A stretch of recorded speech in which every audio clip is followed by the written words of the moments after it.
Bien, ahí me demoré por lo siguiente, les quería comentar y les voy a pedir ayuda. Se estaba descargando el primer video y cuando se cortó no había terminado de descargar. Entonces me queda la segunda grabación, no se convirtió, la tengo como formato de Zoom y no sé cómo hacerlo. Una vez traté y no pude. eh, no pude recuperar. En lugar de ser MP4, queda como archivo Zoom.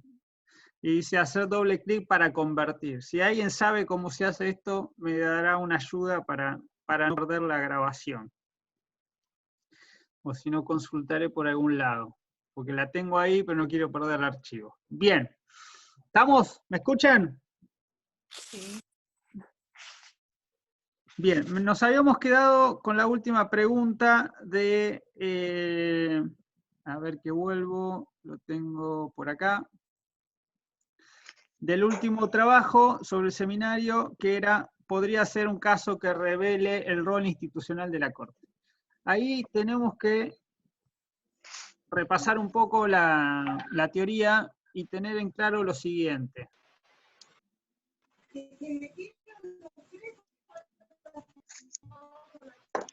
¿Alguien está hablando? Que no logro escuchar. Bueno, decía lo siguiente, simple. El rol jurisdiccional de la Corte Suprema es el de similar al de cualquier juez, de cualquier instancia, que es resolver casos contenciosos, casos justiciables, dice la Corte. Y para que haya un caso justiciable se requieren dos cuestiones. Una, que el caso sea actual, preciso, que haya una lesión a un derecho, etcétera, etcétera.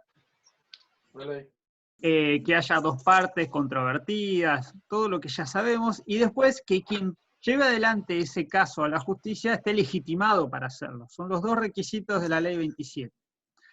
En eso consiste, y que la resolución tiene efectos para las partes, salvo que se trate de una causa colectiva, que ya lo vimos con Alavi. Entonces, eso es el rol jurisdiccional como cualquier tribunal de justicia. Ahora bien, el rol institucional sí es propio de la Corte como máximo tribunal de justicia, porque es la cabeza de uno de los poderes del Estado.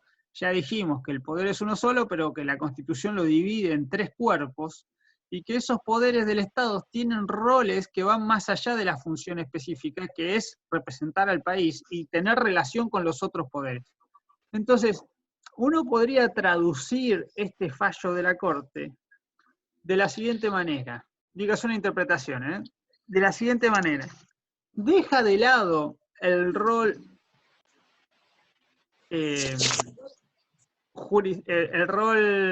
jurisdiccional, digo bien, contencioso, porque dice, acá no hay caso, con lo cual no me voy a expedir.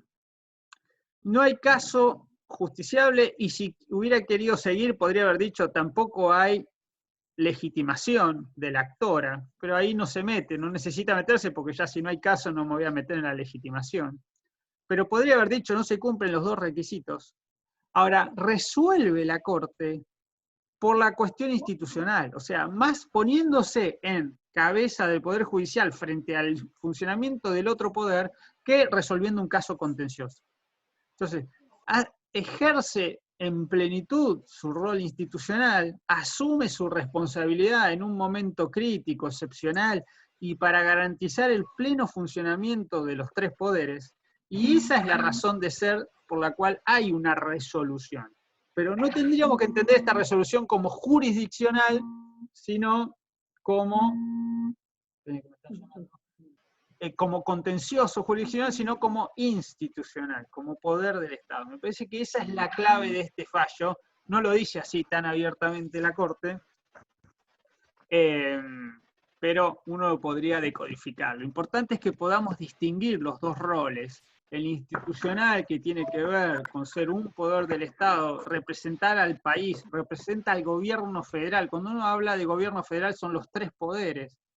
y la Corte es la cabeza de uno de esos tres poderes. Y después el rol jurisdiccional, que es como si fuese cualquier tribunal de justicia, pero al ser el máximo tribunal de justicia, a ese rol jurisdiccional hay que sumarle que es la última intérprete de la Constitución, es la garante de los derechos fundamentales y es la que ejerce el control de constitucionalidad y convencionalidad en última instancia. Así que me parece que todo eso no nos puede faltar en un análisis de esa cuestión. Ahora, si les parece, lo que no quería dejar pasar este repaso, bien cacofónico, para ver el primer trabajo práctico que ustedes tuvieron, que en realidad fue el segundo, el primero en cuarentenados, que era el juego de roles. ¿Recuerdan ese trabajo? Que era a partir del fallo Alavi, ustedes tenían que llevar adelante un juego de rol con una asociación, tenían que elegir una de las partes, tenían que ver la legitimación, las categorías de los derechos, los intereses en juego. ¿Recuerdan eso? Profe, Sí, tengo una duda sobre lo del rol jurisdiccional. sí, adelante. ¿El rol y el control jurisdiccional son cosas distintas o es lo mismo? ¿Perdón? El rol y el control jurisdiccional, o sea, ¿el control sería parte del rol jurisdiccional de la Corte? El rol jurisdiccional consiste en resolver cuestiones judiciales, casos o conflictos contenciosos. Ahora, el control de constitucionalidad es una herramienta para ejercer ese rol. Es la herramienta por antonomasia, pero dijimos, se ejerce en última instancia, ¿no? Como última ratio. Pero es simplemente una herramienta que tiene para ejercer su rol. Porque la Corte resuelve miles de casos y cualquier tribunal de justicia resuelve miles de casos contenciosos sin acudir a la declaración de inconstitucionalidad de una norma. O sea, no es necesario para ejercer el rol. Por eso es la última instancia. Porque antes de llegar a esa instancia, puedo resolver los casos de múltiples maneras, aplicando el derecho y viendo las circunstancias del caso. Digo, mire, yo le presté plata a mi vecino y me la iba a devolver ayer, y ayer no me la devolvió. Entonces todo esto está en un contrato que hicimos de préstamo y está regido por el Código Civil. Voy al juez y el juez le dice, sí, efectivamente, acá está el contrato, acá está el plazo cumplido, o sea, usted le debe con los intereses. Punto, resolví el caso, pero no tuve que declarar ningún... Es más, me paré en la validez de la norma, no en la declaración de inconstitucionalidad. ¿Se entiende? Sí, profe, gracias. No, de nada. Excelente. Bien. Entonces, estoy en la actividad. ¿La tienen ahí a mano lo que han resuelto que les pedí que buscaran? ¿Los trabajos? Ahí sigo admitiendo gente. Bien. ¿Tienen por ahí? Me gustaría escuchar otras voces. Carolina, Juliana, Ariana, Aixa. ¿Qué tengo de este lado? Mercedes, Mili, Ruth. Alfredo y Mauro, porque si no tengo solo cupo femenino. Evelyn, Daniela. Bueno, vamos a las preguntas. Las preguntas eran, acá tengo. Las preguntas eran,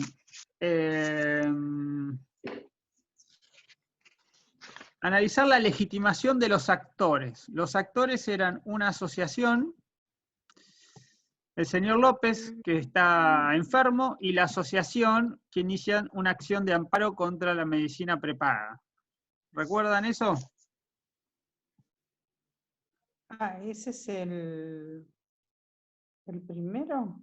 El primero que estaba en el campus, sí.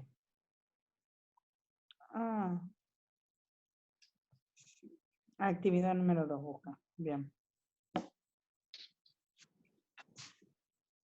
Ahí busco el primero.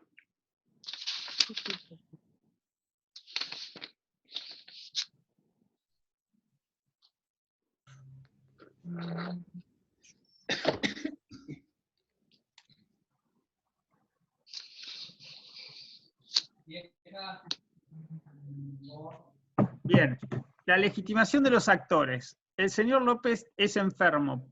¿Está legitimado para accionar contra la medicina prepaga? ¿Qué opinan?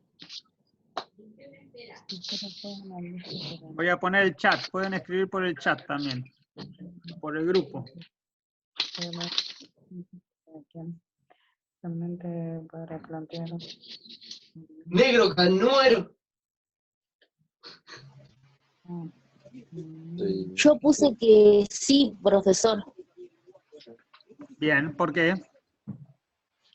El interés es el daño fundado en el artículo 43 de la Constitución, que dice: contra todo acto o omisión de autoridades públicas o particulares que en forma actual o inminente lesione, restrinja, altere o amenace con arbitrariedad o ilegalidad manifiesta derechos y garantías reconocidos por la Constitución o un tratado o una ley. Bien, ese es el artículo que regula la acción de amparo, ¿sí? Yo puse que Vamos. está legitimado. Momento. A ver si termino de entender. Ese es el artículo que habla de la acción de amparo. No sé quién habló porque me sale un número nomás. Soy Elena Alfonso, profesor. No escuché, ¿cómo? Elena Alfonso. Elena, bien Elena. Entonces, ese es el artículo 43 de la Constitución sobre la acción de amparo. Bien, la pregunta era, ¿quién sufre la enfermedad está legitimado para reclamar a su obra social prepaga?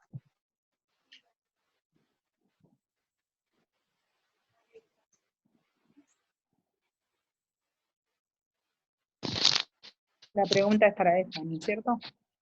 Sí, o para el resto también.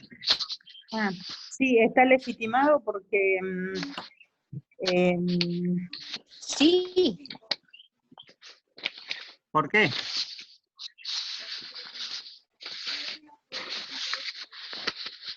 tiene un interés sí, por medio de vulnerado, un recurso de amparo. porque forma parte de quien está transitando la enfermedad y cuyos derechos están siendo vulnerados.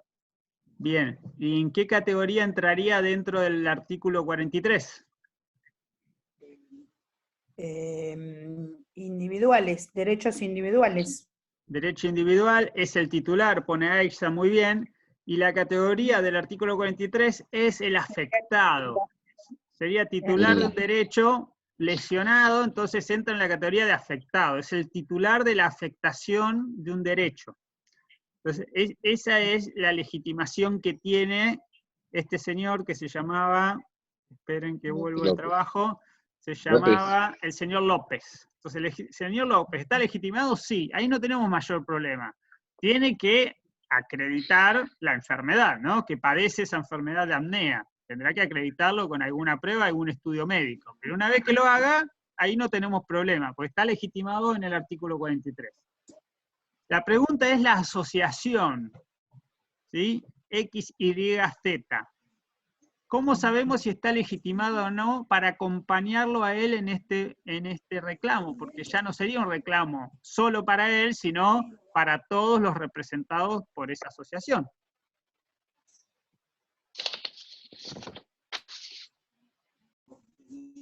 ¿Qué tenemos que exigirle a la asociación? Profesor, porque está en el artículo 43 también, A ver. que legitima la asociación. Legitima la asociación. Bien, acá Alejo dice, va a depender si tiene los fines de En el cuidar y artículo representar a 43, esos afectados. la última parte están las personas o los entes que están legitimados. El artículo 43, leemos, dice,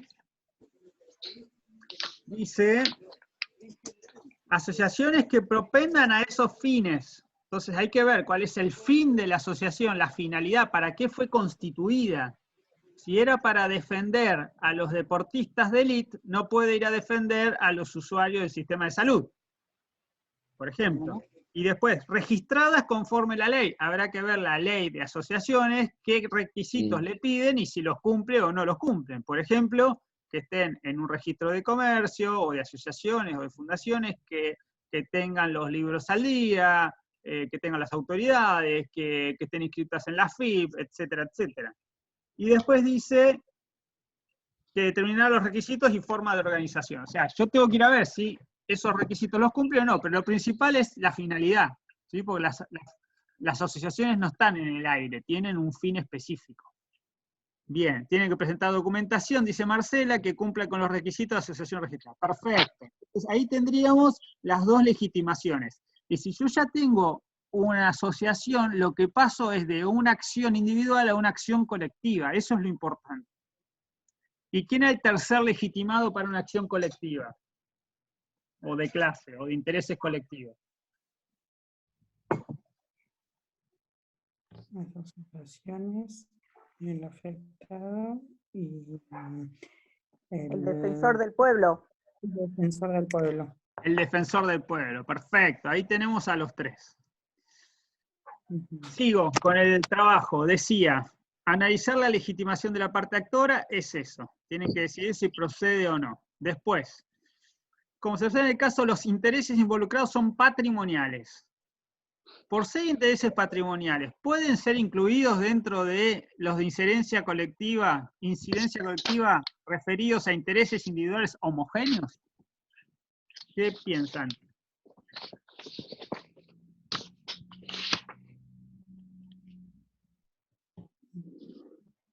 ¿Afecta que sean patrimoniales? ¿Los deja de lado o no? ¿O están incomprendidos también? ¿Qué dice la Corte en Alavi?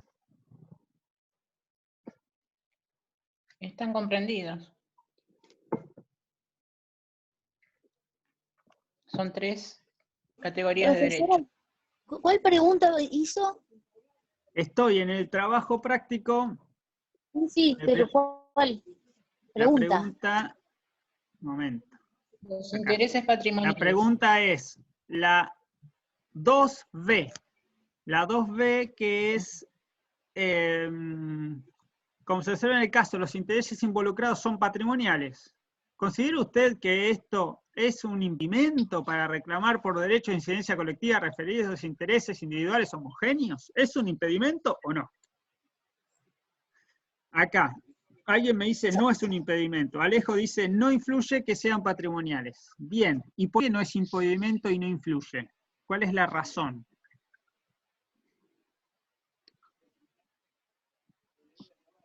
¿Se expide sobre esto la Corte en Alavi?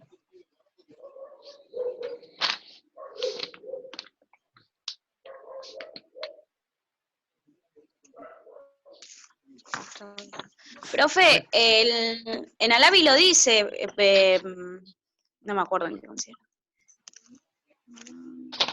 ¿Qué dice? Que al ser, no importa si son patrimoniales, porque precisamente son divisibles, pero tienen un hecho en común que afecta a todos. Bien, acá, bien, Sayuri, acá dice, ¿quién dice? Aixa dice, no los deja de lado porque están comprendidos en el párrafo segundo del artículo 43, donde recepta la existencia de derecho de incidencia colectiva referida a intereses individuales homogéneos en los que se comprenden los patrimoniales. Ojo, el artículo 43 no dice nada de esto, sobre si son homogéneos o no homogéneos. Eso es una construcción que hace la Corte en Alavi y después la continúa en otros fallos, Cetis, por ejemplo. O sea, es una construcción pretoriana del máximo tribunal, no está en el artículo 43. El artículo 43 sí dice intereses colectivos, derecho de incidencia colectiva, pero no habla de estos intereses. Ahora, la Corte en Alavi dice, mire, pueden ser patrimoniales como pueden ser no patrimoniales. Eso no es óbice, no obsta a que puedan presentar una acción colectiva. Lo toma, dice Marcela, como una de las categorías, perfecto, lo interpreta la Corte en el considerando 12. Bien, busquen considerando 12 de Alavi, según Aixa, que quiere decir eje en latín, están considerando 12. Bien, sigo adelante. Otra pregunta. Decía,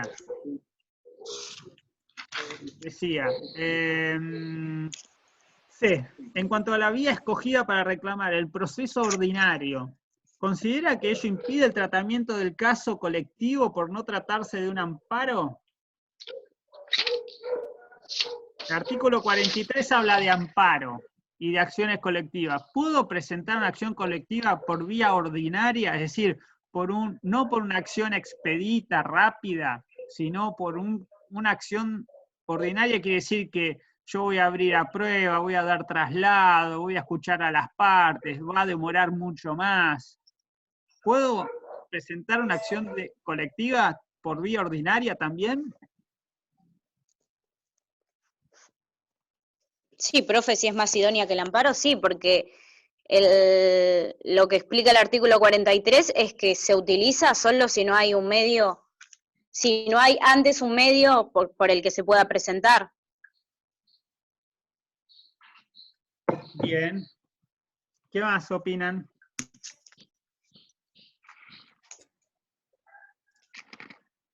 Es cierto que el 43, vamos a leerlo, siempre la consti a mano, el 43 dice: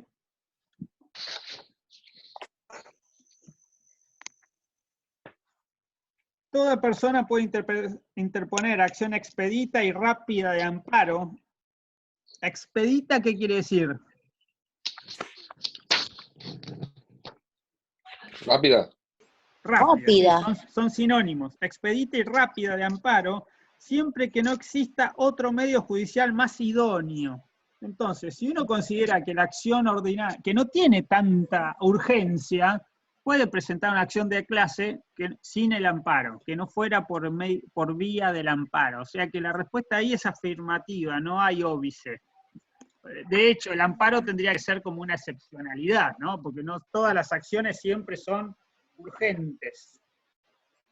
Entonces ahí no tenemos problema. Si bien la acción colectiva está regulada en el artículo del amparo, pero la doctrina y la jurisprudencia han dicho que, bueno, si hay un medio más idóneo que no sea el amparo, también procede la acción colectiva.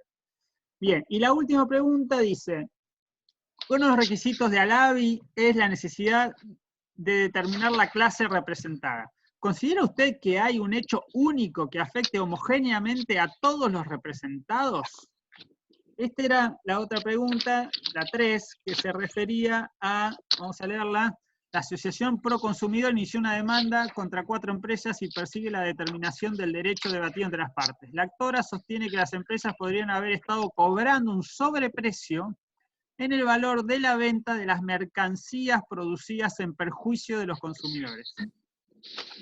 La asociación aclaró que representa el conjunto de los afectados, y además que representa a aquellos consumidores finales que pudieran verse afectados por el sobreprecio de este producto, aunque no lo hayan comprado en persona propia. ¿Sí? El producto, a ver cuál era, si decía acá arriba, no. Hablo de la venta de mercancías producidas. Bien, la pregunta entonces: son muchas mercancías que tenían sobreprecio, son muchas empresas y muchos consumidores. La pregunta es: ¿hay un hecho único que los afecte homogéneamente a todos? Sí, profesor, el aumento de precios de manera unilateral. Bien, ¿qué más?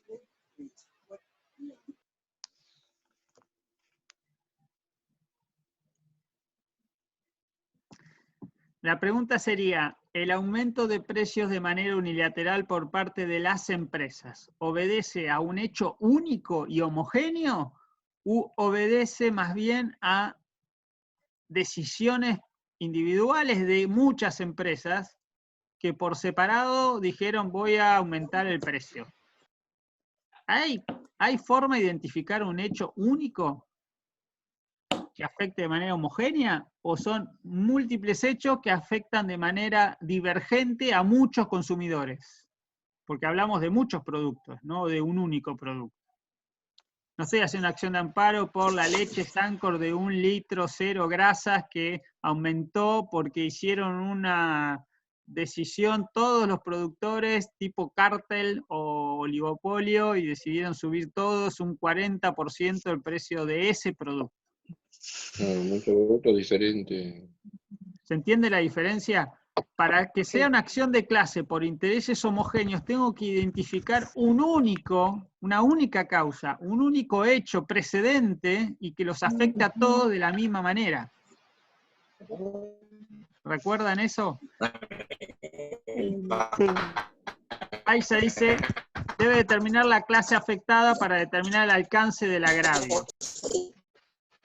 Acá el problema es cómo determinamos una clase. ¿Se acuerdan que la Corte en Alavi presentaba algunas problemáticas sobre cómo determinar el universo de sujetos comprendidos por la clase? Y nosotros vimos también cuando en ese video donde veíamos las cuestiones filosóficas de una clase, veíamos los problemas de vaguedad, de ambigüedad, de ver el universo como un todo, de los que quedan insertos y alcanzados por el efecto erga omnes de un fallo así colectivo, de una acción de clase. Todo eso repásenlo, a ver las problemáticas, porque tiene que ver de alguna manera con la legitimación y con los efectos de un fallo. ¿Sí? ¿Quiénes son alcanzados, para bien o para mal, por una clase? ¿Cómo? Y acá deben estar representados, acá representa a todos los consumidores. ¿Puede Pero ser, profe? consumidores hay muchísimos. El tema son los consumidores de qué productos y afectados por qué problema. Esa es la cuestión a definir. Profe, entonces, en este caso, como son varias empresas, no sería un conflicto de incidencia colectiva, pero si fuera la misma empresa, sí. O sea, que está afectando, porque es el hecho de que una sola empresa aumenta los precios. No importa, puede tener múltiples demandados en una acción de clase. Lo que tengo que poder hacer es identificar el hecho único que las representa a todas, que las unifica a todas. Bueno, el hecho único, pienso, profesor, que es que se afecta a la salud de muchas personas. No, en esta pregunta no era la salud. Esto es un tema patrimonial, de un sobreprecio en la venta de un producto. El tema es, imagínense que estamos hablando de la leche de 1 litro, envasada en botella, y que puede haber varias empresas que la venden. El tema es si se ponen de acuerdo entre ellas para venderla más caro. Entonces sí podría ser una acción colectiva que las incluya todas. Si no, tendría que ir contra cada una, pero sí puedo defender a muchos afectados yendo contra una empresa. Diciendo, mire, usted tomó esta decisión tal día y esa decisión está por fuera de los precios cuidados. No sé, podría argumentar de esa manera. Entonces, una acción colectiva porque represento a muchos, pero contra esa empresa. Si yo quiero juntar a muchas empresas, tengo que ver cómo hago para identificarlas, para unificar la clase de los demandados. Yo tengo que unificar la clase de los activos, de los actores, y la clase de los demandados. Entonces tengo que ver de qué manera los meto a todos en la misma bolsa. ¿Se entiende? Tengo que argumentar eso. Y si se tiene en cuenta el sobreprecio, y hay una lista de precios cuidados, y todas las empresas que tienen sobreprecio no están haciendo caso a los precios cuidados. Sí, pero el tema es cuál es el hecho que produce la afectación. Yo tengo una lista de muchos productos y muchas empresas que los producen, muchos consumidores de esos productos. Ahora, ¿cómo unifico? Porque piensen que el tema de fondo acá es que estoy haciendo un único proceso judicial donde englobo muchos actores y muchos demandados. Entonces, ¿cómo unifico que todos esos productores de los productos, ¿sí? Las empresas que hacen esos productos y los comercializan, se pusieron de acuerdo todas al mismo tiempo para subir en un X porcentaje el valor de esos productos? O sea, tengo que poder encontrar, la Corte dice, un hecho único que causa un perjuicio de manera homogénea a los intereses individuales. Entonces, no es tan simple. Si fuese una norma, es fácil, sale una. Si fuese una decisión de una cámara, imagínense que todos esos productores están en una cámara. Entonces yo encuentro que la cámara de Esté productores... centrada en los efectos. ¿Cómo? Puede ser que esté centrado en los efectos comunes. Sí, los efectos comunes está bien, pero necesito Claro. el hecho anterior. Todas las Profe, compañías. sería demostrar, Ah. poder demostrar el oligopolio, el Exactamente. hecho. Exacto. Imagínense, se juntan las cámaras productoras, la COPAL de alimentos, y dicen, bueno, mañana no vamos a respetar precios cuidados, vamos a subir todas, un 30%, todos estos productos. Y firmamos un acta, y al pie del acta están quienes representan a cada empresa. Entonces ahí sí, yo puedo identificar ese hecho como disparador de la afectación a los intereses patrimoniales y una afectación homogénea, porque lo que dijeron es vamos a subir un 30% todos estos productos. Agarro la lista de los productos, La clase. identifico de alguna manera los consumidores de esos productos y digo, este es el hecho que produce la afectación patrimonial a todos estos consumidores. Entonces demostrar el oligopolio es. De alguna manera, en este caso sí. En este caso Claro. sí. Ojo, insisto con algo, podría no ser estrictamente patrimonial la afectación. El derecho no patrimonial, podría ser un derecho personal, ¿sí? No sé, a los derechos personalísimos, que afecta, no sé, al buen nombre de alguien, no sé, una cosa así. Digamos, no centrado exclusivamente en lo patrimonial. Bueno, hasta acá era ese trabajo.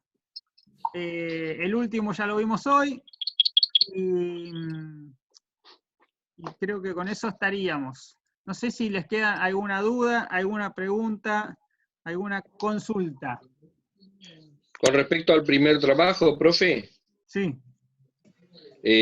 nada, la pregunta es, porque me quedó dando vuelta eso de que la Corte resuelve pero no resuelve. Al último ¿Tendrá trabajo. algo que ver? ¿Cómo? Al primero que vimos hoy, sí. Sí, vio que al final resuelve pero no resuelve. Sí. ¿Habíamos quedado en eso? Al revés. ¿Sí? No resuelve, Pero resuelve, eco. pero resuelve. Ahí Sí. está. Hasta ahí habíamos quedado.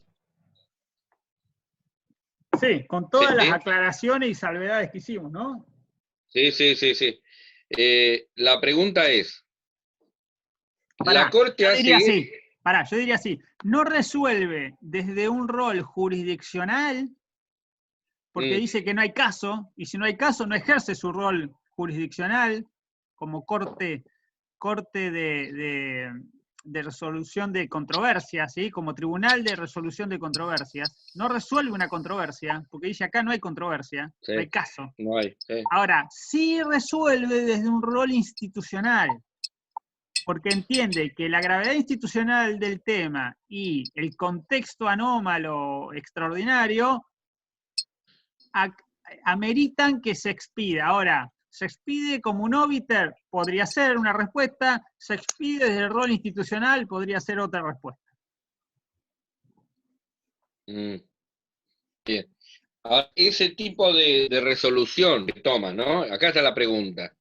Tiene que ver con lo que por ahí pasó en otros momentos históricos nuestros donde de alguna manera, al no cuestionar o algún tipo de gobierno de facto, estoy hablando de 1930, por ejemplo, donde hay alguna acordada, donde no hay una resolución concreta de un determinado gobierno, después esa no intervención directa, como ahora, por ejemplo, no resuelve, pero está interviniendo, en aquel momento la pregunta es, ¿resuelve esto o interviene en este sentido porque en épocas anteriores no lo hizo y después como que quedó y tuvimos determinado tipo de interrupciones casi naturalizadas? ¿Sí se entiende? Tengo entendido una acordada allá por el año 30 donde no hubo una definición exacta de lo que es un gobierno de facto y demás. A No la ver. tengo precisa en este momento. Lo que estoy preguntando, en realidad no estoy hablando de desacordada, porque la verdad no la tengo en cuenta ahora, pero estoy preguntando que en ese momento que se estaba originando el problema, la Corte no actuó, no intervino, perdón, intervino de una manera casi no resolutiva. Y entonces ahora, digo, teniendo en cuenta esa experiencia, debe resolver esto, que seguramente va a haber un problema. Si no lo hay ahora, lo va a haber apenas se sancione. A ver, Entonces tiene que tomar carta en el asunto. yo no sería tan drástico. Lo que vos estás trayendo a colación tiene que ver con la interrupción del orden constitucional, con los gobiernos de facto, en este caso Que el vino, primero, de 1930, y esa Sí. famosa acordada de la Corte donde de alguna manera valida la actuación del gobierno militar. Pero esto no tiene Sí. tanto que ver con eso, sí Y que tiene que después- ver, la Corte hace un repaso con otros momentos donde los poderes institucionales del Estado sesionaron de una manera no tradicional, llamémosle. Entonces, lo que está tratando de garantizar acá la Corte es que los poderes del Estado funcionen incluso en contextos complejos. Es más, dice, no solo tienen que funcionar, sino que ahora es cuando más tienen que funcionar. Entonces hace como un llamado fuerte a que el Congreso sesione. Pero después le dice, ahora, el modo en que usted tiene que sesionar eso, resuélvalo usted. Yo no me voy a meter ahí. Y ahí va el fallo Barrick, etc. Pero digo, tiene que hacerlo. O sea, por eso digo que Bueno. es un fallo más desde el punto de vista institucional que jurisdiccional. Dice, mire, yo le voy a dar una mano para que usted pueda funcionar porque es su rol, el rol de todos nosotros, lo que a mí me cabe como poder judicial, lo que a usted le cabe como poder legislativo, y les leí ahí cuando dice, su máximo razón de ser es que usted representa al pueblo y lo tiene que hacer ahora. Entonces lo manda a sesionar, ahora después de la forma que usted quiera. Se está por cortar. Hacemos una última, Gracias. ahora les mando el link, una última, así cerramos y leemos algo. Bueno, gracias, profe. De nada.